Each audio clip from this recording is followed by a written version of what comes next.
مسلم league نون کے صدر قائد حزب اختلاف شہباز شریف لاہور ہائی کورٹ سے ان کی ضمانت ہو چکی ہے. کل وہ رہا ہو جائیں گے اور یہ ایک بڑا واقعہ ہے. شہباز شریف 7 ماہ بعد قید سے رہا ہو رہے ہیں, سیاسی سرگرمیوں کا آغاز کریں گے اور ان کی رہائی موجودہ حالات میں نون لیگ کی حکمت عملی اور لاہ عمل کے تعین کے حوالے سے ایک اہم پیش رفت ہے. اس وقت پی ڈی ایم ٹوٹ پھوٹ کے عمل سے دوچار ہے اور نون لیگ اور پیپلز پارٹی عملاً ایک دوسرے کے خلاف صفا رہے ہیں. شہباز شریف کی رہائی کے بعد دیکھنا ہوگا کہ نون لیگ کی حکومت کے خلاف جدوجہد اب کس سمت میں آگے بڑھتی ہے یا ایک بار پھر ان کی قیادت میں غیر مزاحمتی سیاست سامنے آتی ہے. شہباز شریف اپنے بھائی نواز شریف کے برعکس محاذ آرائی اور تناؤ کا راستہ اختیار کرنے کے بجائے مفاہمت کی سیاست کے زیادہ قائل ہیں. تجزیہ کاروں کا خیال ہے کہ شہباز شریف کے سیاسی پس منظر میں اس پورے کیفیت میں اب ان کی سیاست میں واپسی قومی منظرنامے پر اور پی ڈی ایم کے مستقبل پر اس کے اثرات ہوں گے. قائد حزب اختلاف شہباز شریف حکومت کو کئی بار میثاق جمہوریت اور دوسرے اہم قومی معاملات پر ساتھ چلنے کی پیشکش کر چکے ہیں. We are prepared کہ پی ٹی آئی کے ساتھ چارٹر آف اکانومی ہم کریں. Not only charter of economy, any charter we can sign with them provided they are sincere. آئیں پاکستان کی ترقی اور خوشحالی کی طرف بڑھیں. اگر وہ اس طرف جینوئنلی قدم بڑھائیں گے تو میں شاید اپنی طرف سے اور اپنے ساتھیوں کی طرف سے کہتا ہوں کہ ہم 2 قدم آگے بڑھائیں گے. ہم تمام تعمیری کاموں کے لیے we will appreciate you. آگے بڑھیں, قوم کی خدمت کریں. میں آپ کو یقین دلانا چاہتا ہوں کہ میں اور میرے پورے ساتھی جو ہیں اس اپوزیشن بینچز میں تشریف فرما ہیں, ہم چاہتے ہیں کہ یہ جمہوری عمل اس کو توانا کرنا ہم سب کا فرض ہے. جمہوریت کے فروغ کے لیے ہم یہاں پر آئے ہیں اور میں آپ کو یقین دلاتا ہوں کہ انشاءاللہ حزب اختلاف بھرپور تعاون کرے گی. اس نئی پیش رفت پہ بات کرنے کے لیے ہم نے دعوت دی ہے. ہمیں جوائن کر رہے ہیں محترم ایاز صادق, سابق اسپیکر قومی اسمبلی, پاکستان مسلم لیگ نون کے چوٹی کے رہنماؤں میں سے ایک ہیں. بہت بہت شکریہ ایاز صادق صاحب. خیال یہ تھا کہ آج شہباز شریف صاحب کی رہائی ہو جائے گی, کیا وجہ ہوئی کہ آج بھی ان کی رہائی نہ ہو سکی؟ جی, ہمیں بھی بہت امید تھی کہ جو ڈاکیومنٹیشن ہے وہ کمپلیٹ ہو جائے گی اور یہ آج ہو جائے گی, بٹ انشاءاللہ جہاں اتنا انتظار کیا ہے انشاءاللہ ہمیں امید ہے کہ کل ہو جائے گی یہ, مگر for reasons that are not known to us, but usually 1 یا 2 دن لگ جاتے ہیں. تو کوئی بات نہیں, جہاں اتنا انتظار کیا 3 سال سے بھگت رہے ہیں تو 1 دن اور بھگت لیں گے. تو ایاز صادق صاحب یہ فرمائیے گا, تو کوئی ایونٹ ہے, آپ لوگ کوئی بڑا کوئی استقبال کرنا چاہتے ہیں, کوئی اس کو سیاسی ایونٹ بنانا چاہتے ہیں, گو کہ کووڈ کی صورتحال ہے لاہور میں, بہت خطرناک کیفیت ہے کورونا کی؟ جی کامران صاحب, کووڈ کے حالات بھی بہت خراب ہیں, اوپر رمضان المبارک بھی ہے اور ایک آپ جانتے ہیں آلریڈی ٹی ایل پی کا بھی ایشو چل رہا ہے, تو اس لیے ہم لوگوں نے کوئی ایز سچ پروگرام نہیں بنایا, اور ہم یہی چاہیں گے کہ شہباز صاحب 1 یا 2 دن گھر میں آرام کر لیں, فیملی وغیرہ سے ملاقات کر لیں, تو پھر ہم ان کے ساتھ اپنی میٹنگ شروع کریں گے انشاءاللہ. یقیناً. اچھا یہ فرمائیے گا کہ ابھی آپ نے جو مثال کے طور پہ ابھی اس رد عمل کا اظہار کیا, گو کہ شہباز صاحب 7 مہینے بعد رہا ہو رہے ہیں اور اس دوران بہت سیاسی منظرنامہ مکمل بدل چکا ہے. آپ چاہتے, آپ کے ساتھی چاہتے, شہباز شریف صاحب چاہتے تھے اس کو ایک بڑا پولیٹیکل ایونٹ بناتے اور ان تمام عوامل کو جو آپ نے بتایا, کووڈ کی صورتحال, ٹی ایل پی کی صورتحال, رمضان کی صورتحال, اس کو ایک طرف رکھ دیتے. تو یہ جو سوچ اور یہ فکر ہے جو کہ آپ لوگوں کی خاص طور پہ نظر آتی ہے, کیا ہم اس کو آگے بھی دیکھیں گے؟ اور اب جب شہباز صاحب جب ایکٹیو ہوں گے اور سیاست میں اور ہر لحاظ سے نون لیگ کی صدارت سنبھالیں گے, تو جو ان کی سوچ اور فکر اور جو ان کا انداز رہتا تھا, کیا ہم اس کا تسلسل دیکھیں گے؟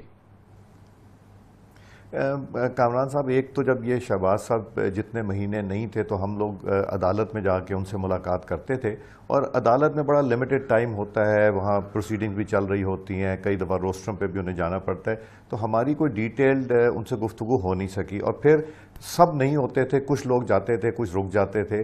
اب جب انشاءاللہ وہ آئیں گے تو اس میں بیٹھ کے ان کے ساتھ بات ہوگی کہ اب لائے عمل کیا ہے. لائے عمل تو ہمارا وہی ہوگا کہ اس حکومت کے خلاف. اب میں چھوٹا سا آپ کو اگزامپل دیتا ہوں, آپ کی وساطت سے یہ میں کہنا چاہوں گا کہ آپ کو یاد ہے کہ ڈینگی آئی تھی پنجاب میں, خاص طور سے لاہور میں, اور جو 1500 روپے کا ٹیسٹ تھا وہ شہباز شریف صاحب نے 150 روپے کا کرا دیا تھا, اور اب 12,500 روپے کا جو انجیکشنز آ رہے ہیں, جو ویکسین آ رہی ہے کووڈ کے حوالے سے, اگر شہباز شریف صاحب ہوتے تو کیا وہ بیٹھ کے یہ نہ کرتے کہ اس کی قیمت کیا ہے اور اس میں جائز پروفٹ لے لیں اور اس کے بعد عوام کو لوٹا نہ جائے؟ یہ گورنمنٹ کی ذمہ داری انہوں نے فلفل نہیں کی. یہ تو میں ایک چھوٹی سی مثال دے رہا ہوں کہ مجھے یقین ہے 4-5 ہزار سے زیادہ شہباز شریف صاحب اس کو نہ رہنے دیتے.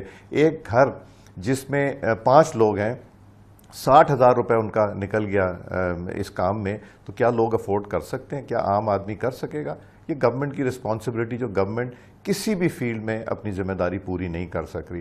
اور شہباز صاحب نے جب آفرز کی تھیں جو آپ نے ابھی پہلے بھی سنائی ہیں، وہ شہباز صاحب نے سنسیئرٹی سے کی تھی، ہم لوگوں سے بیٹھ کے مشاورت کر کے کہ یار جو بھی کام کرنا ہے ملک کی خاطر ہم کریں گے. تو ہمیں تو یہ کہا گیا تھا کہ آپ چارٹر آف اکانومی کی بات کرتے ہیں، آپ وہ جو ان کے اس وقت وزیر خزانہ تھے، آپ جائیں اسٹینڈنگ کمیٹی کے اندر اپنی تجاویز دیں، ہمیں پتہ ہے ہمیں کیا کرنا ہے. ہمیں پتہ کا یہ نتیجہ نکلا کہ 3 سال میں ہم ڈوب سے ڈوب گئے ہیں. ٹریلینز کا نقصان کر لیا انہوں نے، قرضے پہ قرضہ لے جا رہے ہیں اور آگے کچھ نظر بھی نہیں آ رہا کہ قرضہ جا کہاں رہا ہے. سو بہت ہی اسٹیٹ آف افیئرز جو ہے وہ ایاز صادق صاحب، آپ کا بہت طویل تجربہ ہے سیاست کا. پچھلے 7 مہینے جب شہباز صاحب قید رہے، اس دوران پی ڈی ایم کا وجود ہوا ہے اور اس دوران پھر پی ڈی ایم کی سیاست ہم نے دیکھی، پی ڈی ایم کا بیانیہ دیکھا، پھر اس کا جو انجام ہوا، جس طرح سے اس کی ٹوٹ پھوٹ ہوئی، وہ سارا کچھ ہوا. تو ایک ایکسپیرینس سے گزری ہے سیاست اور نون لیگ بھی. آپ کے خیال میں اب جو آئندہ کی جو بھی حکمت عملی ہوگی جس کی قیادت شہباز صاحب کریں گے، اس میں یہ جو فیکٹر ہے، یہ 7 مہینے کا فیکٹر اور ایکسپیرینس جو ہے وہ مثل راہ ہوگا؟ یہ بالکل آپ نے صحیح کہا. میں آپ اگر میری ذاتی رائے لیں تو میں تو یہ کہوں گا کہ ہمیں بڑے دل کر کے ہمیں رستہ بنانا چاہیے. ہمیں لوگوں کی دل آزاری دوسری جماعتوں کی نہیں کرنی چاہیے جس طرح ہماری ہوئی، اور شاید کچھ ہمارے دوستوں کی طرف سے جو پیپلز پارٹی الزام لگاتی ہے کہ ہو گئی. ہمیں دل بڑا کرنا چاہیے فار اے بگر کاز. اور میں تو اس چیز کا حامی ہوں کہ ہمیں ہر پولیٹیکل پارٹی کے ساتھ ایک ورکنگ ریلیشن شپ رکھنی چاہیے. گورنمنٹ نہیں رکھنا چاہتی ہمارے ساتھ، وہ اور بات ہے، مگر کم از کم اپوزیشن کی پارٹیز جو ہیں ہمیں تو ایک ریلیشن شپ رکھنا چاہیے. اور شہباز صاحب اس میں بہت اچھا رول پلے کر سکتے ہیں. اور میرا خیال ہے ہم سب کو پھر سے مل کے بیٹھ کے دیکھنا پڑے گا کہ ہم کدھر جا رہے ہیں اور ہمیں کرنا کیا چاہیے، اور جو بہتر ہو ملک کے لیے.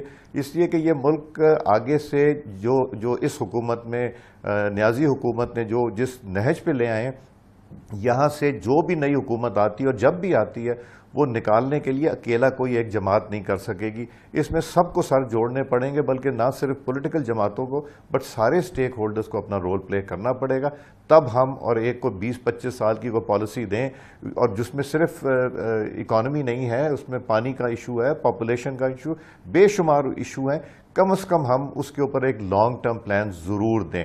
یہ میری سوچ ہے. بٹ میں تو ایکسپیکٹ کرتا تھا کہ شہباز صاحب کی آفر کو ایکسیپٹ کر لیں گے. کوئی آپ چاہتے ہیں کہ گرینڈ ڈائیلاگ ہو ایک قومی ایشو کے حوالے سے، تمام سٹیک ہولڈرز اور تمام سیاسی جماعتیں جو ہیں وہ اکٹھا ہوں، تاکہ جو کلیدی مسائل ہیں اس پہ تو یکساں پالیسی ہو سکے. مگر اس میں مجھے صرف جو ہنڈرنس نظر آتی جو حکومت ہے اس کو شاید اس میں ہم نہ انکلوڈ کر سکیں. ان کے 3 سال کے رویے سے یہ نظر آ گیا کہ وہ ابھی گورنمنٹ میں ہونے کے باوجود وہ اپوزیشن میں ہیں اور وہ اپوزیشن میں رہیں گے. ان کے جو الزامات تھے وہ دھرے کے دھرے رکھ گئے کہ شہباز صاحب کو جب کچھ نہیں ملتا تو لیونگ بیانڈ یور مینز کا کیس بنا دیا جاتا ہے، اور پھر الٹیمیٹلی ہوتا کیا بیل ہو جاتی. صرف خورشید شاہ صاحب ہیں جن کو 2 سال ہونے کو ہیں، ان کی بیل جو ہے وہ پچھلے 8-9 مہینے سے لگ ہی نہیں رہی اور وہ بار بار اپلائی کر رہے ہیں. باقی اور خواجہ آصف صاحب رہ گئے. باقی حمزہ صاحب کو بھی جب انہوں نے چھوڑا ہے تو حمزہ شہباز شریف صاحب کا یہ کہا کہ جی وہ مین اکیوزڈ ہی نہیں تھے اس میں، تو پھر 2 سال 2.25 سال کیوں رکھا. احد چیمہ کے اس میں بھی الٹیمیٹلی بیل ہو گئی، مگر وہ 3 سال جو احد چیمہ کے زندگی کے گزرے یا وہ ان حالات سے گزرے، ان کی فیملی گزری، ان کے فیملی میں ڈیتھس ہو گئیں، اس کا کون دینا دے گا. تو خان صاحب اس نہج پہ لے گئے ہیں جہاں میرا خیال ہے کہ ان کے ساتھ بیٹھنا اور ان کی جماعت کے ساتھ بیٹھنا بہت مشکل ہو جائے گا. اور میرا یہ خیال ہے کہ ان کے بغیر بھی ہو جائے گا، کیونکہ ان کی اہلیت تو ہم نے دیکھ ہی لی ہے. وہ تو سارا کچھ جو ہے آئی ایم ایف کی زبان بولتے ہیں اور وہی وہ. ایاز صادق صاحب 5 سال آپ خود قومی اسمبلی کے اسپیکر رہے ماشاءاللہ. آپ بتائیے کہ پارلیمنٹ چلے گی کیسے کہ اگر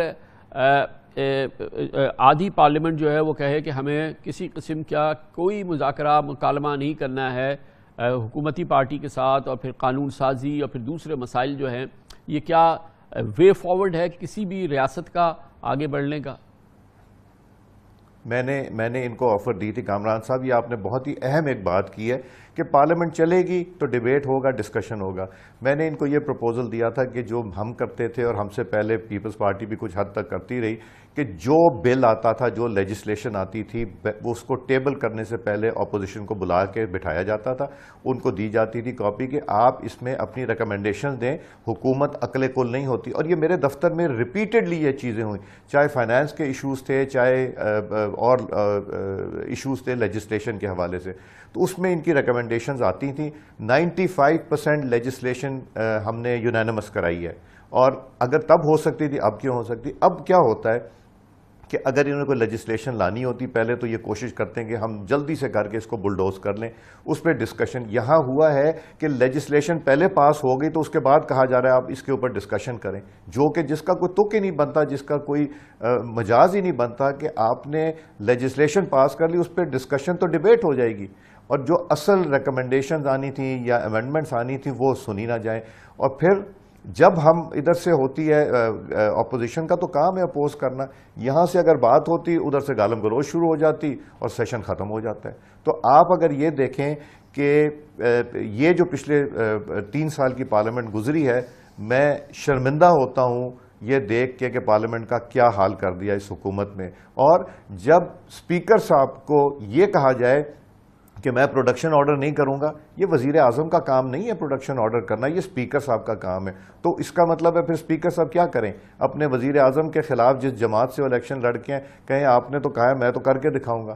اگر کر سکتے تو ضرور کر دیتے۔ مجھے بھی 2-3 جگہوں پہ کہا گیا تھا کہ پروڈکشن آرڈر نہیں کرنے، مگر وہ حق تھا، میں نے کر دیا۔ وہ 5 منٹ آئے، انہوں نے تقریر کی، جمشید دستی تھے، کنور نوید جمیل تھے، وہ آئے، انہوں نے 5 منٹ بات کی، بات ختم ہوئی، آگے چلنا شروع ہو گیا۔ تو یہ جب تک اپوزیشن جو گورنمنٹ ہے وہ اپوزیشن کے رول میں رہے گی، کوئی لیجسلیشن نہیں ہوگی، کچھ نہیں ہوگا۔ بڑی نوازش جناب ایاز صادق، سابق اسپیکر قومی اسمبلی ہمارے ساتھ موجود تھے۔ Commercial break.